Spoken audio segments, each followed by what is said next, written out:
ஒருவர் நீங்கள் எந்த பக்கமுங்க நிற்பீங்க, இஸ்ரேலா ஈரானான்னு கேட்டால் நான் ஈரான் பக்கம் தான் நிற்பேன். சூரா ரூம் எனக்கு அதைத்தான் கற்றுத்தருகிறது. நான் சொன்ன கருத்துக்களை விரும்பியவர்கள் ஏற்றுக்கொள்ளலாம், சரிகாணுகிறவர்கள் ஏற்றுக்கொள்ளலாம். யாராவது பிழை என்று நினைச்சீங்கன்னா தாராளமாக திட்டலாம், விமர்சிக்கலாம், ஏசலாம், வீடியோ போடலாம், எதனாலும் பண்ணலாம். அது உங்களுடைய உரிமை. எல்லா உரிமையும் எல்லாருக்கும் கிடைக்குதுல்ல. அதனால தாராளமாக யாரும் அந்த உரிமையை பயன்படுத்த முடியும். எனக்கு புரிந்ததை, நான் கற்றதை, நான் தேடியதை உங்களுக்கு ஒப்படைத்திருக்கிறேன். பிழையாக இருக்கிற போது தூக்கி எறிந்து விடுங்கள், சரியாக இருக்கிற போது அவற்றை எடுத்துக்கொள்ளுங்கள் என்பது மட்டும்தான் என்னுடைய பணிவான வேண்டுதலாக இருக்கிறது.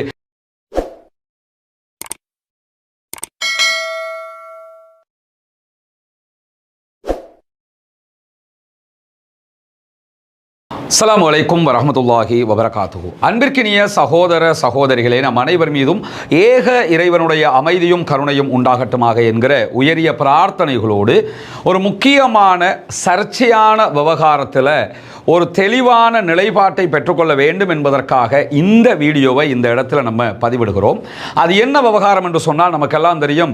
கடந்த 2 வருடங்களுக்கு நெருக்கமாக காசா மற்றும் பாலஸ்தீனத்தினுடைய வெஸ்ட் பேங்க் பகுதிகளில் இஸ்ரேலிய ஆக்கிரமிப்பு இராணுவம் தொடர் தாக்குதல்களை நடத்தி வருகிறது.